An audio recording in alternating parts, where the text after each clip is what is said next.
you ever thought, why do we need design thinking?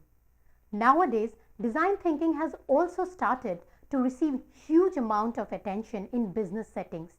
This is because the design of products and services is a major component of business competitiveness, to the extent that many known companies have committed themselves to becoming design leaders.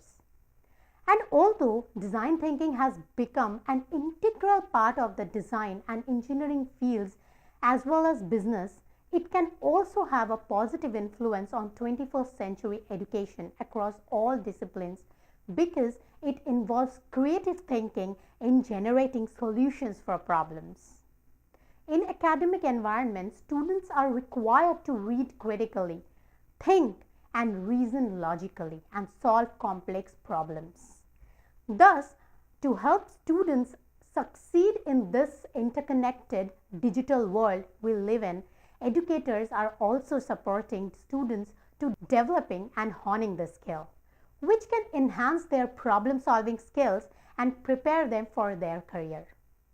In addition to business settings, design thinking has received a lot of attention in engineering, architecture, and design majors in universities because it can change how people learn and solve problems.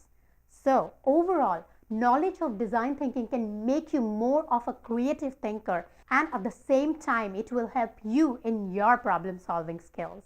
And I'm sure you are aware of how important it is to be a good creative thinker to succeed in today's hyper competitive world. The process of design thinking begins with data gathering. At the outset of the design process, designers gather a great deal of data on the users they want to create value for. They mostly do this through brainstorming sessions or by talking to the concerned party in detail. Rather than traditional methods like focus groups and surveys, the survey methods generally do not provide very useful or reliable data very early in the innovative process because people are not very good at recognizing and articulating their deepest unmet needs. As said by Henry Ford, if I had asked people what they wanted, they would have said faster horses. So to understand the core problem, you must understand the deepest needs of your customers. And once you have understood that, you will be able to create a prototype to solve that exact need. For example, in Ford's case, it was to build a car for the great multitude rather than creating an 8-legged horse.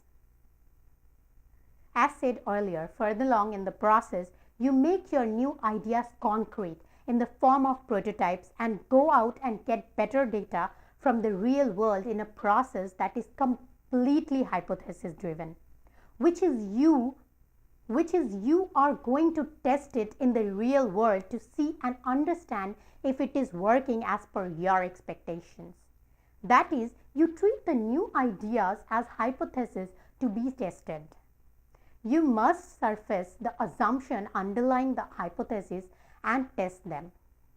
Usually looking for the kind of behavioral metrics that will allow you to iterate the ways to improve your value proposition.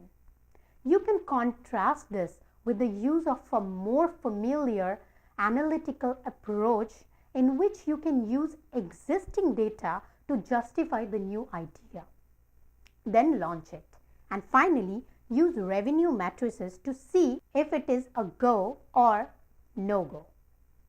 I know, I have given you a lot of lecture on what is design thinking, but let me make your understanding concrete by sharing this story. As you all are aware of, that MRI is a really scary stuff even to some adults, let alone children. So GE Hospital witnessed many such scenarios where the children were terrified to get inside the MRI machine, and because of their fear, it was very tough for doctors to have the children lie still for the process. One day, Dr. Doug of GE Healthcare watched one such scenario where a girl was crying before getting onto the MRI platform. He didn't know quite what to expect, but he was eager to embrace any new methodologies that would help him in his quest to make MRI less frightening for young children. Here the creative thinking takes over ordinary ones. He started by observing and gathering empathy for young children at a daycare center. He talked to child life specialists to understand what pediatric patients went through. He also reached out to help from people around him. Next, the first prototype of what would become the Adventure Series scanner was created and was installed and tested in the Children's Hospital at the University of Pittsburgh Medical Center. By thinking holistically about how children experienced and interacted with the technology, Doug helped transform the MRI suit into a kid's adventure story, with the patient in a starring role, making no changes to the complex technology inside the scanner. Doug and his ad hoc team applied colorful decals to the outside of the machine and to every surface in the room, covering the floor, ceilings, wall, all of the equipment. They also created a script for the machine operators so they could lead their young patients through the adventure. One of the prototypes is a pirate ship worthy of an amusement park ride. The operator tells the kids that they will be sailing inside the pirate ship and they have to stay completely still while on the boat. And after their voyage, they get to pick a small treasure from the pirate's chest on the other side of the room. I'm sure now you have gathered an understanding on how design thinking can create a great deal of change in your workplace and in your business. Let's move on to our next section of the course to have a deeper understanding of this technique and how you can use it for your success as a manager, business owner, or a solopreneur.